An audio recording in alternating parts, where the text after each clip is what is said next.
Welcome to Elevated Practice, where we interview masters and mavericks within the field of holistic medicine and uncover unconventional stories in the field of health and wellness.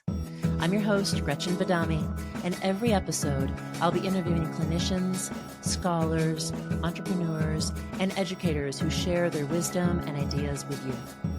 Are you ready to elevate your practice? Let's begin today's episode.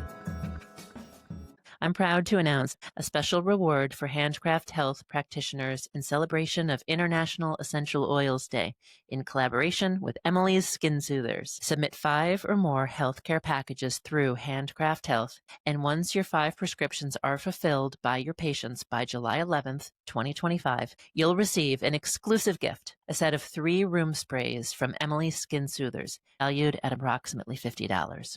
We all love Emily's Skin Soothers for its commitment to purity and quality, crafting herbal medicine into skincare products for the past 20 years. And did you know Emily's also makes room sprays? And regardless if you're a current Handcraft Health practitioner or if you're hearing this amazing offer and are about to sign up for your free account today, your orders will start counting now. The Sage Your Space room sprays will be your perfect companion in your practice for creating a serene and welcoming atmosphere to help your patients de-stress and find their internal calm. Celebrate health, essential oils, and good vibes in July 2025. Go to www.handcraft.health, submit your 5 healthcare packages by July 11th, 2025, and let Handcraft Health reward your dedication with a gift that refreshes your space and your spirit. Happy July 11th, International Essential Oils Day, from Handcraft Health, the Elevated Practice Podcast, and Emily's Skin Soothers. And now, back to the show. Hello. I'm your host, Gretchen Badami, and today we're here with Michael Arsenault. Michael has been a practicing acupuncturist and herbalist for the past 25 years. Additionally, he has a master's in education, which has served him teaching acupuncture students at the New England School of Acupuncture, his alma mater, as well as teaching Tai Chi and meditation seminars. He also was a staff acupuncturist at Winchester Hospital for over a decade. Michael maintains a thriving general practice in Massachusetts, north of Boston, where he balances being a clinician, treating patients with acupuncture, herbs, and tuina, with his other job. Michael is an entrepreneur and a businessman, and he is the founder and owner of his line of natural herbal skincare products, Emily's Skin Soothers. Michael, it's a pleasure to have you here today, and welcome. Thank you very much. I'm glad to be here. Thank you. I'm very excited to talk about your story and your business and how your business has grown and how you have developed it over the years. As we get started here, however, I'm really interested, how did you find this medicine and what inspired you to transition from being a teacher and a tenured college instructor to return to grad school and study acupuncture and herbs? Luckily, I had the opportunity to do both, but basically I was teaching and I was very physically active at the time. I was fairly young, and I guess I was unlucky or too active because I got injured a bunch of times. And I would go to the doctor, I'd get a painkiller and a muscle relaxant. It was really disappointing. It didn't treat my injury, it just quieted the symptoms. And that happened a number of times in a short period of time, a couple of years. So the next time I got injured, I was down in Chinatown doing martial arts. I was doing Tai Chi. And I asked around and someone said, oh, you can go to this acupuncturist who's an expert in the treatment of injury. And I thought, oh, I hate needles. I'm scared of needles. I'm a big wimp that way. But I was really motivated to get back to what I was doing. So I went and I had an injury in my hand and he really fixed me up very quickly. And I was shocked and my mind was blown. And I got very interested. I started to hang out and observe at his office. And it turned out that he was an expert in tuina and expert in treatment of injury, dieta, traumatology. And I didn't know that many students at NISA, where I ended up going, were going to his office regularly asking to assist. But it was like a, closely guarded secret. It was family secret techniques that, people hold their information close to them because they share it with their family members. It's part of their livelihood, of course. But I kind of hung around and taught his assistant English and ran errands. And this is all when I was working as a college professor because I had my afternoons free. So I'd go to Chinatown, I'd train, I hang out at his office, and I was putting in the work, showing my character, and ended up assisting there before even thinking about acupuncture school. Oh my And gosh, you stumbled upon an apprenticeship without even yes, realizing it. really, really lucky, and ended up doing thousands of hours with him.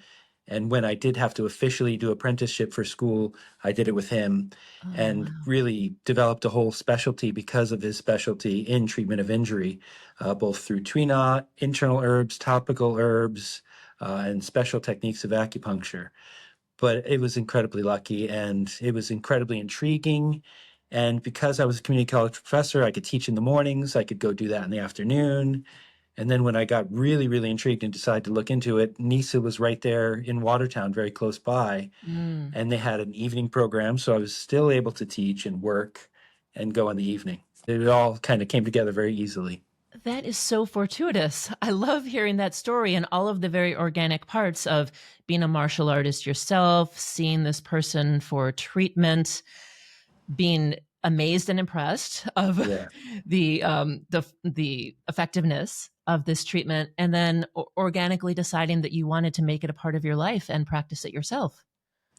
Yeah, it was kind of crazy because my family even said, like, oh, you're scared of needles, you're scared of blood. But by the time I'd gotten into it and seen a lot of it and seen the amazing things he was doing, because people would come to him as a last resort, as they do with many acupuncturists, but he would Yeah. treat the most insane things that really were recalcitrant, hard to treat, and get them up walking, get them off crutches after years.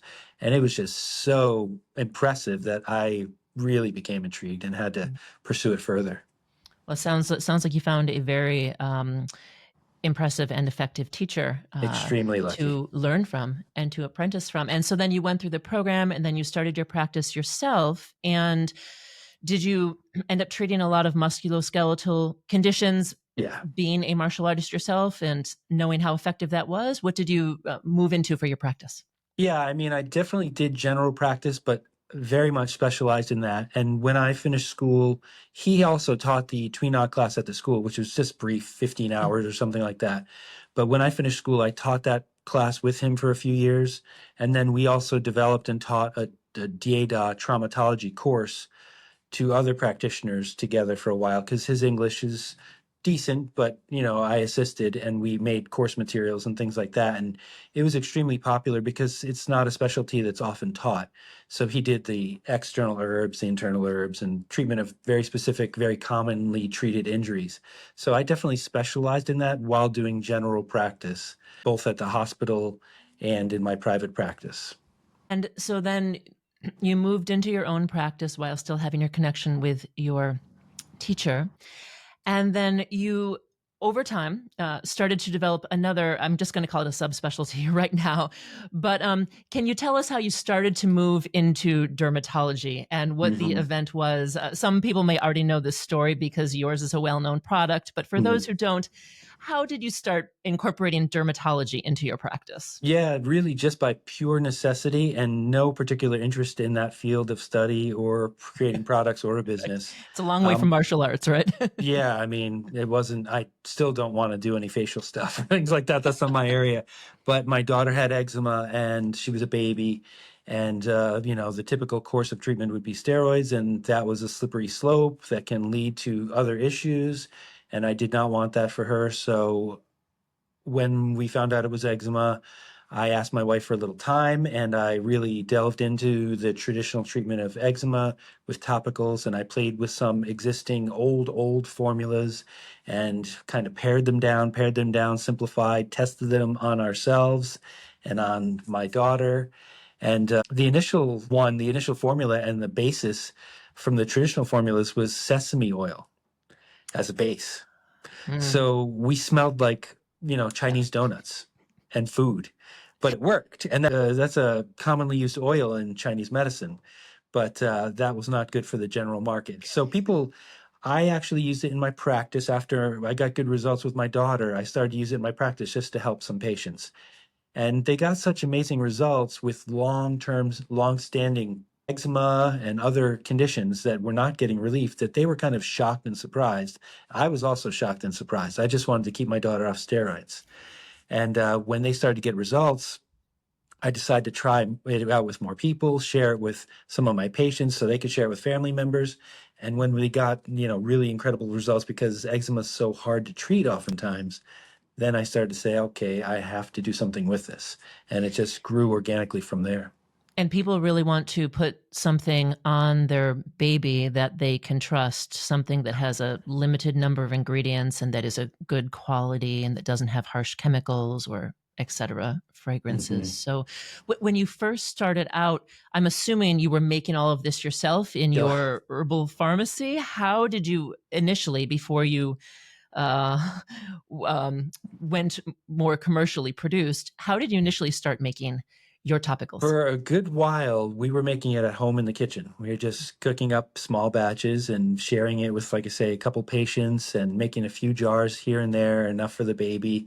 And that was it. And then we got incredibly, insanely lucky with some press exposure. I didn't know what I was doing, so I just made it up as I went along.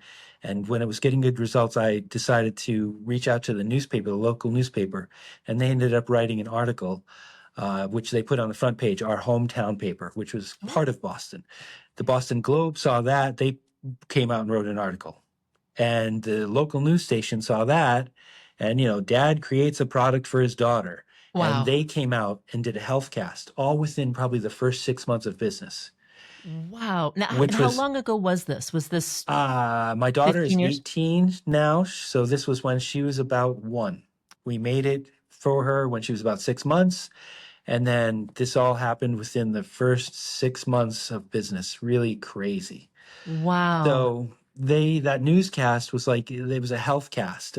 The local reporter came out and did an interview and talked about the product. And like I say, eczema is so hard to treat, and eczema is such a common problem. 10 to 15% of the population are affected, that they put it out on the wire. And she said to me in passing, she said, well, we usually release this on the wire, and if other stations in other regions in the same news, station want to pick it up, they will. And it played around the country. Wow. Like crazy. And all of a sudden, we were getting all these calls from health food stores, from practitioners, from individuals who wanted to get the product. And we were making a couple dozen jars. Oh my goodness. So we were making this at home. And, we have an upstairs, downstairs condo in the city. So we're cooking gallons of oil and herbs. Our poor upstairs neighbors were so nice. They were so nice. Gosh. But this was happening for the first few months, and I had to really scramble.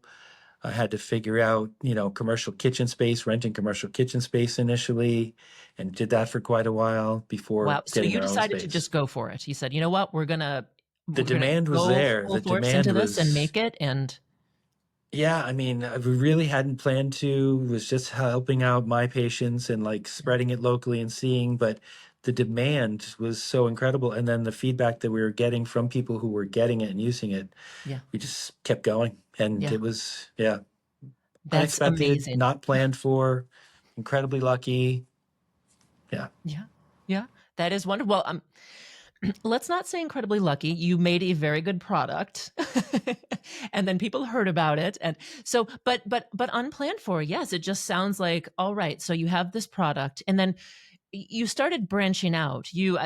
I've looked at your website and I've looked to see currently you have a handful of different products. So you have what looks like I'm assuming it's the traditional, the unscented, basic, which maybe that's the one that you started with. I don't know. Mm-hmm. Yeah. And then you have a hot version and a dry version and a specifically diaper soother, which I would guess is for the diaper rash that the babies tend to get. Right. And one with lavender. And I think one that maybe is newer for pets. I hadn't seen that one before. Yeah, that one is actually, it's kind of funny. A lot of them we've developed as our own personal need or the patient's need or our customers' needs. Like when one of the products wouldn't fit what someone needed, we think about how to modify it or change it. So The original one is the baby and adult skin soother. That's what I called it. Mm. And it was just 5 ingredients. It's olive oil and beeswax and 3 Chinese herbs, and that's it, no scent or whatever. And that was from an original formula that we changed and pared down. And that's what worked for my daughter, and that's how it all launched. And then other things came from it as there was a need. So I saw that eczema patients, they were suffering, and soap would often make their condition worse. So Mm. I decided to make a really, really gentle soap that wouldn't be drying and that could also use the same herbs actually as that jar. And we made our unscented soap. Then Yes. some people didn't like bar soap, so we made a liquid soap. And then some people didn't have the same type of dry eczema. They had like really angry, flared up eczema. So Hmm. I made a different version, a completely different formula for hot skin problems. Hmm. And that worked so well that I used the same basic formula, but pared down a little for diaper rash. So these are variations on a theme, but as need popped up from our customers that were unmet by existing products, we Yes. just made other things. Yes.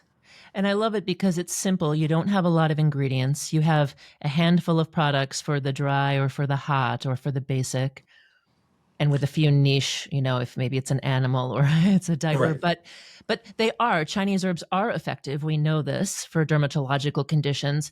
As a practitioner myself, I have always found it difficult to find the time to make my own products. Obviously, I give my patients herbs and custom formulas, whether it's raw herbs or granules or patents.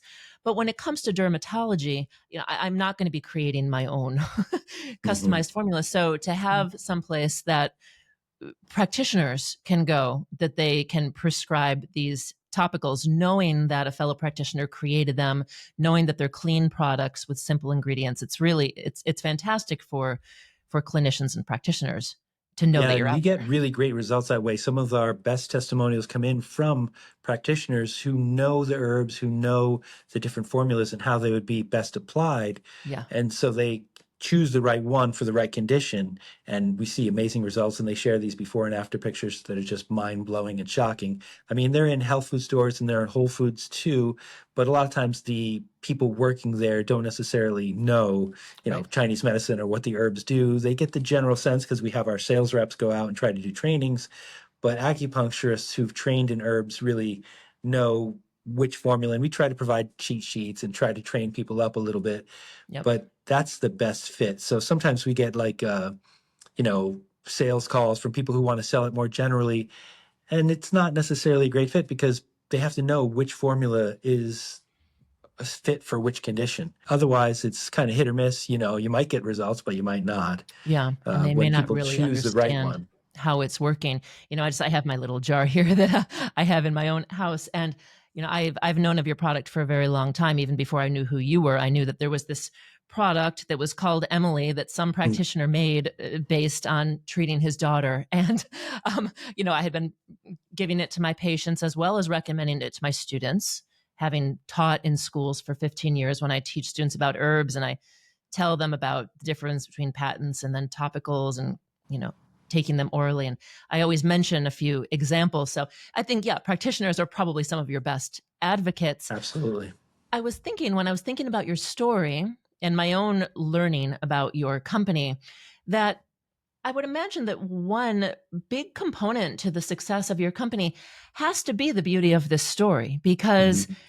people hear about this child, it's a father and his daughter, and everybody can relate to that. And then finding out on top of that, this is an herbalist, this is a practitioner, so they can trust it and they can relate to it.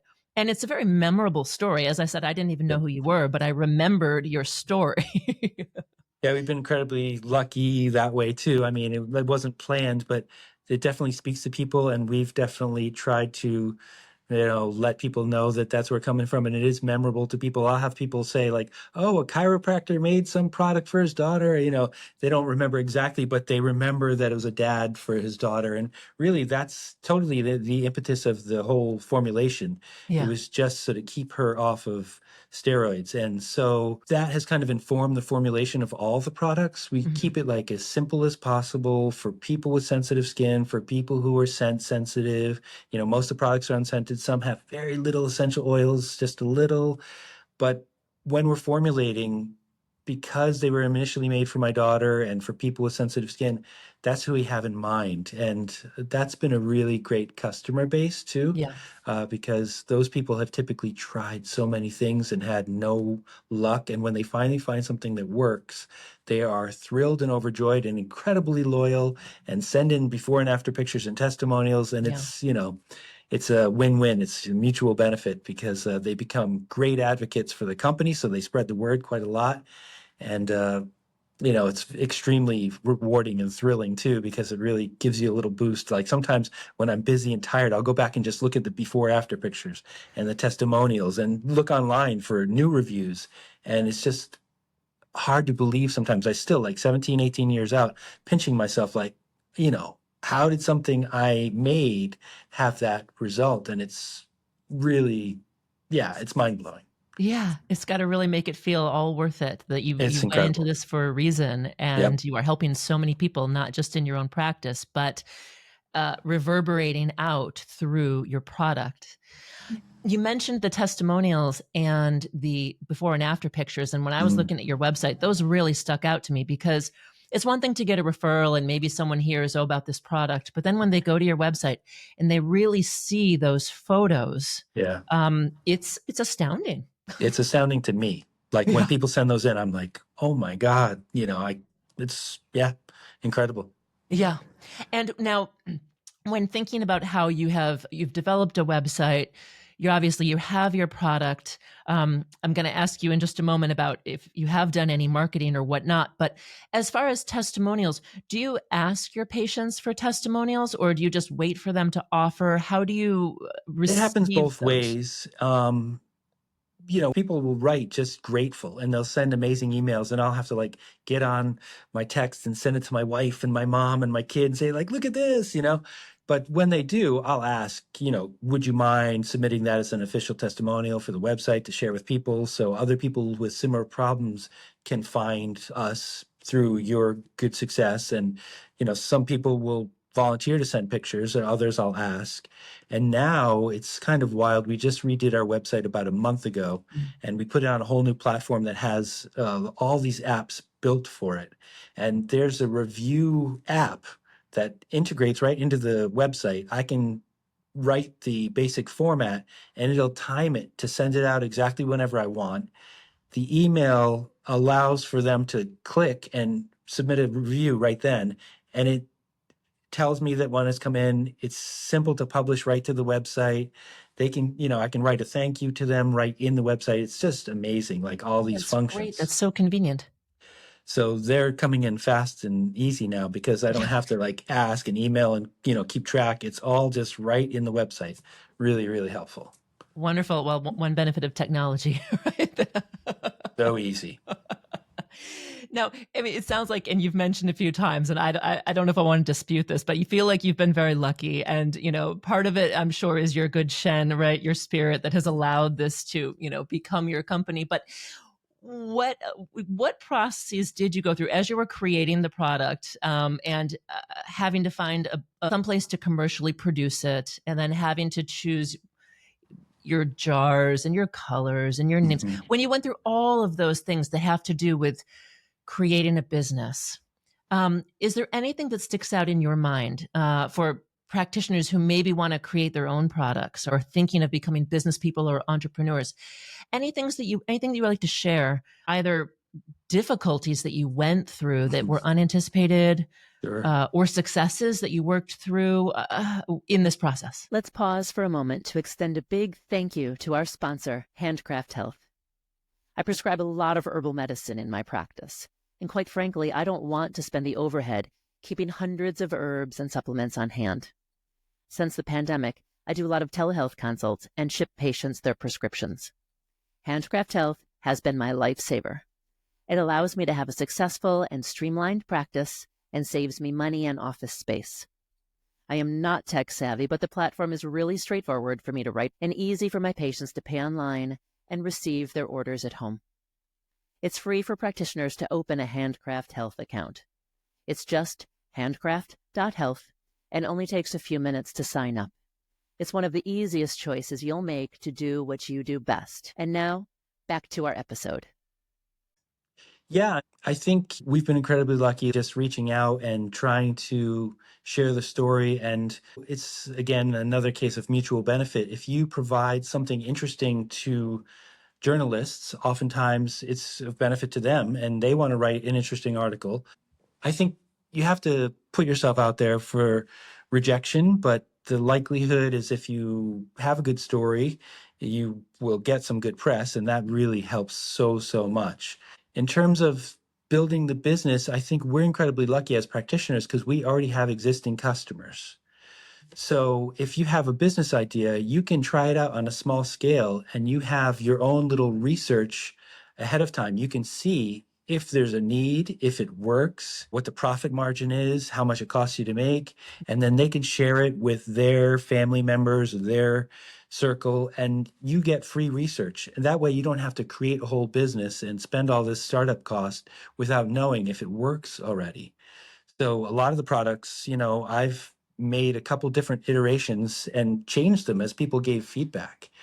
We used our existing customers or my practice to test them out.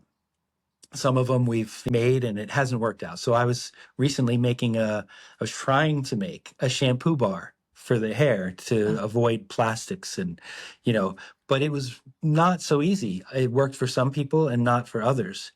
But I loved the base that I had made so much that I took that and I made a different bar soap with different herbs. And I'm totally in love with that new bar soap. But it was an error. It was trying to make one product. The feedback was, some people yes, some people no, but it wasn't going to be a widely accepted product. So I didn't do it. But that was because I was able to test it with our existing customers, my existing patients. So I think that's really helpful. And then That's a good example. in growth, sometimes you have to make these leaps of faith and sometimes you get really screwed. So we got all this early exposure and the business grew really quickly and I had to get it out of my house. So what I was doing was trying to find people who were bottlers. And I found someone who was pretty well known in Rhode Island, and they had a nice setup. And I went over and I checked all the reviews. I checked their equipment and I figured, okay, I can make the product in bulk. And rather than a lot of this time bottling and labeling, I can send it to them. They can do that. And I was so excited because we had all this rush coming in. We had back orders because of the exposure and I needed to make more product and I need to streamline things. So we sent our first batch and they got it ready and they sent it to our distributors and they started shipping out the back orders. And later that afternoon, when the huge order arrived, I went up there because I was working. I went up to check the order after they were already shipping it out. And I started looking in the jars and something didn't look right on the top of the product. And I was like, oh no, what is this? And I checked a couple jars, and they had these fine black fibers on top of the product. And I was like, what the hell is this? So I got on the phone with the guy, sent him pictures. I had to stop all the shipping and I had to check to see who had already gotten this product.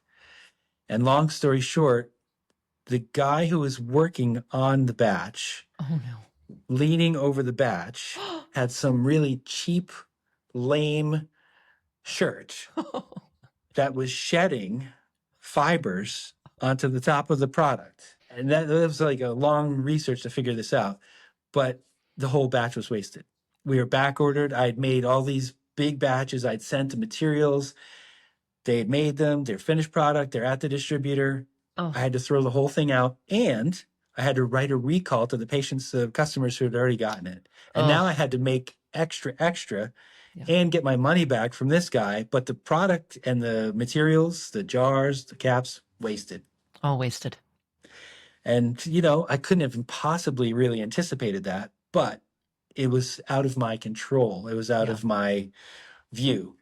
Yeah. So from then on, we made the product ourselves for the most part, unless we were really, really sure of, our partners. Keep it close so that you can really monitor the quality and any random things like that could happen, I suppose. Yeah. Sometimes if you trust someone else to make the product, you might be in trouble. Yeah. So it sounds like there have been some bumps along the way and many lessons that you've learned. Yeah, no, it's been 17 years now, so there have been plenty. Yeah, and as you've scaled as well, having to find ways to mass produce this homemade product. In terms of um, marketing and branding and where you sell it, you started out with your patients. Now I Mm, know you sell it online, mm, but it's also in many stores, including some big names like Whole Foods. yes, How did you scale and begin carrying it? I'm assuming locally first, and then how yes. did you get to some of these big names and convince them? Is that when it gets to that point, is it just a matter of numbers that you show them how much you can sell, or do you have to have an in? What is the secret? Yeah, I mean, it's changed a lot because, we've been at it 17 years and we've been with Whole Foods in our region only for probably 16 of those years, which is Wow. incredible. The fact that we still have shelf space there. Wow. And that was another lucky story that was built on hard work. But basically, I had submitted it to them not knowing anything. And the buyer had looked at it and said, "This isn't very professionally packaged. It's not really ready." And she was so nice because they're so busy. And she was so helpful and nice. She's retired now. Her name's Marilyn Dale, super nice. But she was the regional buyer for Whole Foods in the body care department. And she was giving me some suggestions and feedback, but there was no likelihood of it getting in. But in these big articles that I got, I mentioned purposefully Whole Foods is looking at the product, which is true, Yeah. right? But in the articles, they wrote, Whole Foods is looking at the product. Yeah. People don't read. So in my local newspaper, in the Boston Globe, people saw that and were interested in the product and went to Whole Foods in mass and asked for the product. And Smart. the buyer called me. She said, "What the hell happened?" And I said, "Well, what do you mean?" And she said, "People are coming to the stores asking for the product." And I said, "Oh, the articles, I just said that you were looking at it for me." And she basically said, "Okay, auto ship to every store." And that's how we were in. And we've been in since, and it's been incredible. Really good volume, but only in this region. And now it's very hard to get in there because they use what's called a planogram, where they kind of measure each inch of space and how much profit products bring in. So Oh my. it's very tight and it's not so easy. So we're not in the other regions, but we've stayed in this region and we do really good volume every week, probably 10 to 12 stores order dozens every week. Wow, you got in And it just the right time, and you're not lucky. You are smart. That's what- well, the things still happened, luckily, yeah, that, yeah, I tried and then it happened to work out. yeah. So, Wow. yes, luck created by trying. Yeah, that is a great story. Wow. And then, yeah, there have been many magazine articles and news articles throughout time as well. Now, I noticed on your website you have your room sprays, the Sage Your Space, and you have candles that you've been making. And I didn't know about the candles, but as I was perusing those, I thought this is amazing because as a natural healthcare practitioner, I'm always very annoyed by all of the chemicals and Mm. artificial scents that are in candles. And here you are making a product that's as clean as your dermatological balms, as a candle.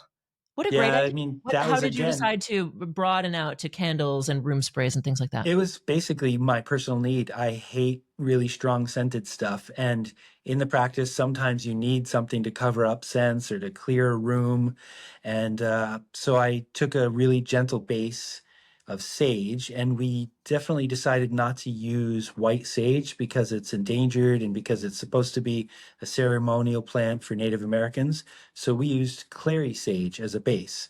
And then we just added essential oils very lightly to these room sprays and made a wide variety basically for my own patients to kind of like curate their experience of treatment. So, lavender if they need to relax and sleep, or frankincense if they need to kind of contemplate and open the senses. Bergamot is uplifting and bright and sunny to uplift if they're kind of moody and depressed. So kind of subtly spray them around, even sometimes before they come that they don't know, they barely notice, but something gives them a prompt. And that was the idea behind the sprays. And then because they were doing well. A natural extension was candles, which we made with soy wax, which burns cleaner. But we were not able to do essential oils for candles. We do fragrances, but we go the extra length to buy really, really clean fragrances from companies that go above and beyond the normal requirements for safety and for cleanliness. Okay, so you're still able to offer a product that, Yes, that we feel comfortable with, that's Yeah. subtle and light and clean and high quality, but we couldn't really make essential oil candles. They're really hard to make a good scent throw. got it, got it.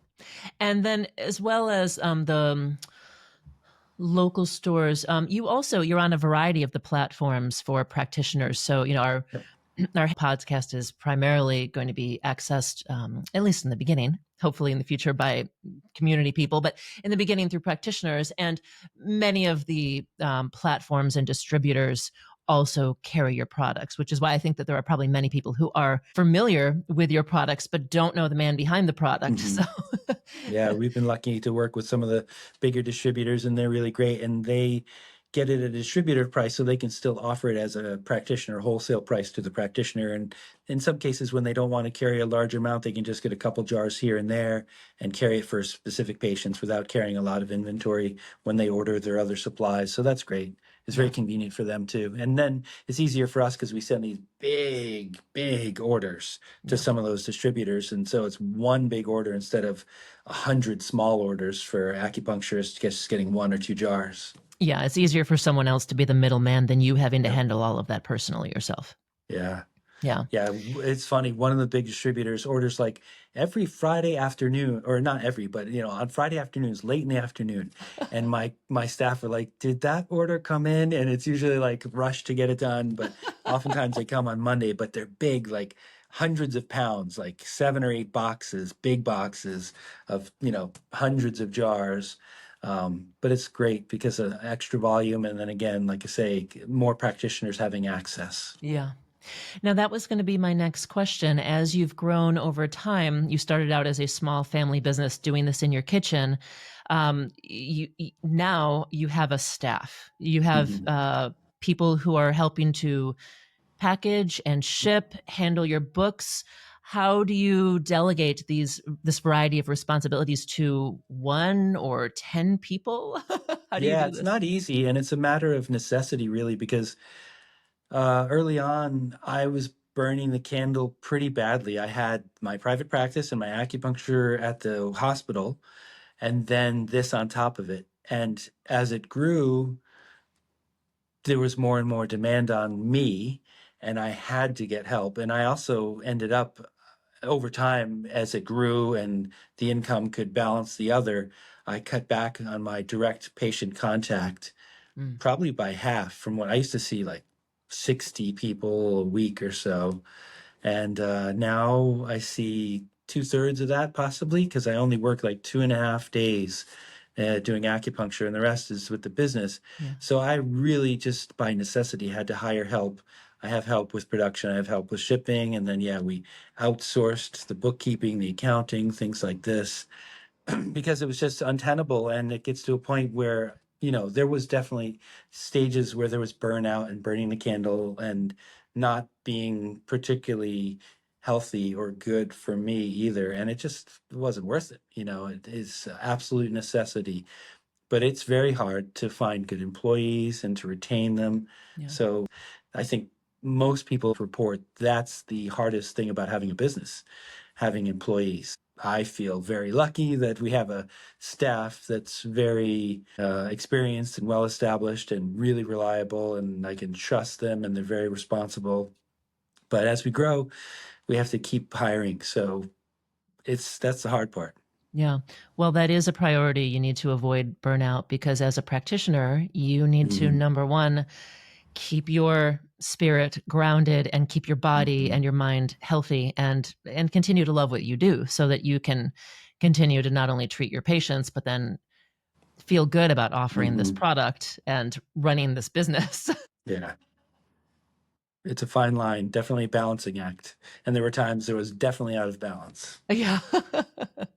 And do you still practice your Tai Chi and your martial arts? Do you have time for those things still? I used to go to Chinatown and actually train, but I don't get down there anymore. I practice the forms myself and I meditate, and but otherwise, not as much as I would like. It is still very busy between the practice and between the business. And now with Emily, she's 18 now, and I've tried to, you know, keep as much family time as possible because she's going away to college soon. Yeah. I suppose next year, because I'll be lonelier. I'll be working more actually to fill the time. Yeah. And I won't feel as bad about staying later or catching up or doing extra things. And plus, I'll be having to pay for college. So I'll be So working people need to buy more. more Emily products. Yes, I'll be selling it harder now, um, promoting it more and doing more. But for the most part, it's grown fairly organically, and I've been kind of lax. I haven't pushed really hard because I didn't want to throw the balance that much, and I enjoyed the organic growth, and it's been a Mhm. steady, manageable climb for the most part, and that's been fine for me. Since you mentioned your daughter, and it's been 18 years now, Mhm. how does she feel about having a product named after her and inspired by her? Is she excited about it? Has she gone through periods where she was annoyed that her name was on the Yeah. product? For the most part, it was really fun. When she was little, like 6 or 7 or 8, she would go into stores with me and she'd be like, "I'm Emily." And, and it was so cute. And people were always really taken by it. And, she doesn't do that anymore as a teenager, but she's pretty supportive and she uses the products herself. And she'll ask me to bring some home for her friends for this or that problem that comes up. She didn't really go through the embarrassed stage, I don't think, except for me being goofy on social media, promoting the products. She was probably somewhat embarrassed by that and didn't want her friends to see it. But now, she's on Instagram liking the posts too, and yeah, really supportive. And I think I think she's pretty proud of it, and she knows it's in part helping to pay for her college. Yeah, there you go. There you go. And I mean, I know that we are a very small niche group, us acupuncturists and herbalists here in the States, but she is a minor celebrity, I think, within our small group of practitioners. Yeah, and in some stores too, Whole Foods and places like that where they know the product. It's kind of fun. Yeah. That makes me think, do you sell the product abroad as well? Is there anywhere There outside of are the US that you some sell it? places, it's the regulations are daunting in many, many Mhm. places, but in kind of under the radar, some practitioners in other countries carry it. Mm. But I'd prefer to continue to expand within the States because it's a lot easier, and international shipping and customs is a hassle. And like I Yeah. say, regulations have gotten much worse. So even natural products getting to Canada, much worse. The restrictions in Europe, hard. You have to go through these processes on the formulas and they're costly. So Mhm. the benefit at this point is not great Yeah. because we're still regional, small family business. When we've expanded so much in the US that there's no notable room for growth, or that the outside costs will be worth the growth in other countries, then I suppose we'll go there, but not close yet. I'm sure there's still a huge percentage of people who don't know about your product here in the States who That's right. need to be reached. Yep. And on that note, probably one good way to reach people who may not have heard of your product is through celebrity endorsement. So I wanted to ask you about the amazing thing that happened last fall. And I found out Mm. about this through social media myself. Why don't you tell the story about the celebrity who promoted you Yeah, I unbeknownst found out to you? about it on social media too. I just have a regular Google alert set up for the business name, Emily Skin Soothers, and I'll get random, emails that'll say like, "Oh, this mention." It'll just be like someone selling it, or online a discount. Someone's got a coupon for their selling of it. But I saw one Google alert that said Blake Lively, and I was like, what was that? So I looked a little more closely and I clicked through, and there was an article about Blake Lively's recommending products for babies. And for those who don't know, this is a very famous, well-known actress. Married to Ryan Reynolds. Yeah. And they have like 4 kids, little kids. And I guess what happened was on her Amazon storefront. She put our product and one other baby product, the diaper rash balm, as recommended by her, which was shocking because, she could afford or get any diaper product in the world, Yeah. and I have no idea how she heard about us. And I don't know, how it came about, but that was shocking. And when we looked into it further, when she does an endorsement of a product, it's 300,000 minimum. And this was free. And basically, so when it happened, I parlayed that into more articles. There were other articles that popped up, and they were just kind of randomly coming out, and I kept seeing more articles, so I'd mention them and talk about them.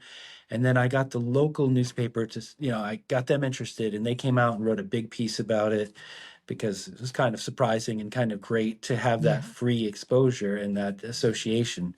And yeah, it really built a lot of awareness about the diaper rash product. You know, Yeah. Celebrity endorsement is very, very costly. Usually we got it for free, and it was a huge boost to the diaper rash sales. Yes.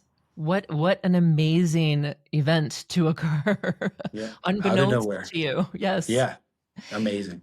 And that speaks to the effectiveness of it. And I mean, who knows? She's out there in California. I'm sure, a lot of people in the Chinese medicine world could have Yeah, maybe maybe from an recommended that to her. acupuncturist, But I hope. I'd love to yeah, thank that person if I knew, yeah, yeah. So you don't actually know the root of that still to this day, huh? Still don't. I tried to reach out to them and try to send them some extra product, but it went through the publicity channels and I never heard more. Yeah. But it was Well, good there enough as there it you was. go. Yeah, I was thrilled either way. Yep. What great publicity. Well, I love this story, and I love to hear how this has just grown for you so naturally over the course of time, starting off with your finding this medicine and then helping your daughter, and then over the years at each turn just making adjustments and growing your business, all the while still being a practitioner and doing what you love. I'm very inspired by your story, Thank and you. I hope that there are some pieces of information here that people can listen to and be inspired themselves if they're either thinking of creating a product, or if they want to go out there and research your products and use your products in their practices. If someone does want to do that, do you have a website? And Mhm. if so, can you give us the address? Yeah, we love to work with colleagues, and we have a special link right on the front page, a wholesale account application, and they just fill out a simple form, the business name and their licensure and where they're located, and also if they want to be listed on our store locator. So instead of people going to buy it online, if they want to pick it up locally, we list the practices that want to be listed, and it's really great because they can go to the practice and buy it and also learn about what the acupuncturist has to offer about their practice. So it's kind of, again, mutual benefit. Yeah. And we just go through the application, make sure they're a real business, and we approve it, and we drop them an email, and then they can just log into the wholesale side of the site and buy directly from the website. That's great. That's very convenient. So all someone has to do is they just can Google the Emily Skin Soothers. EmilySkinSoothers.com. Yeah. Yep. And this is a new site, so it's actually confusing. We tried to write to most of our existing accounts, but people who hadn't bought in a while are going to the old site and they can't find it because before they were separated. The wholesale and the retail site were separated. We had two different sites, Ah. but with the new site, we've put them together, and they just have to reapply as a new account because none of the account information carried over. Now, before we go, I have two more questions for you, not having to do with your product. But first off, is there anything about you that our listeners, that you would like to share with our listeners, either something unique or an interest or a hobby, something not related to your career? Yeah, I mean, it's kind of funny. I like to lift weights. I like to walk my dog, and when I'm doing it, I like to take flower photography. Oh my It's gosh. yeah, I love flowers for some reason. I don't know what it is. It's just connecting with nature and seeing, beauty coming and going and waxing and waning.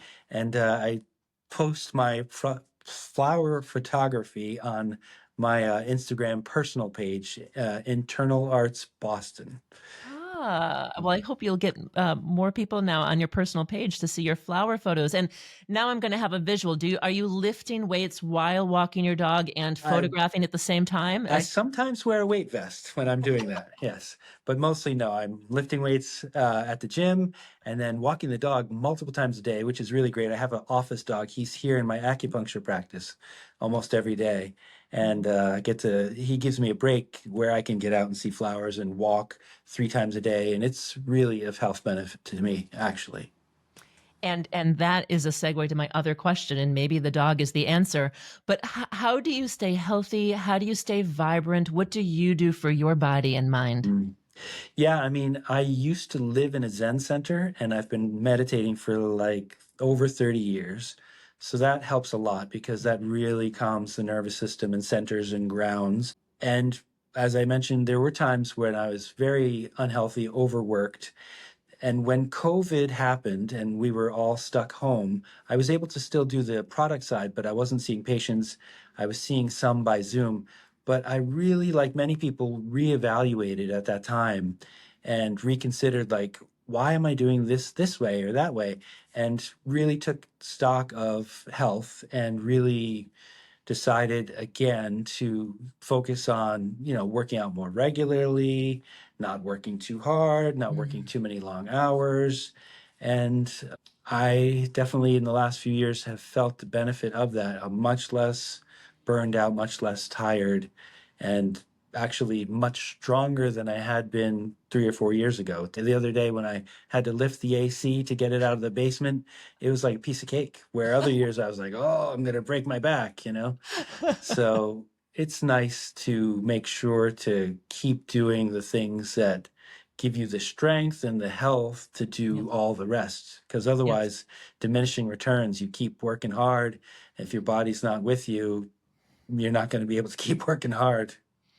And it's so easy to have time pass and let those things get away from you. I suppose if nothing else, one of the silver linings of the period of the pandemic was that we all had an opportunity to be forced to reevaluate our lives, right? Absolutely. Well, wonderful, wonderful advice. And I'm glad that it's working for you. You look young and vibrant and healthy. So it's working. I'm trying. Thank you very much for being with us here today. I've loved hearing your story and hearing about your process and the development of your business. Thank you for the opportunity to share it. Thank you. To all of our listeners, thank you for listening today. This is Gretchen Badami, and we will see or hear from you all in the future. Thank you very much. That's all for today's episode of Elevated Practice. I'd like to express my gratitude to our guests today and always for sharing their wisdom with all our listeners.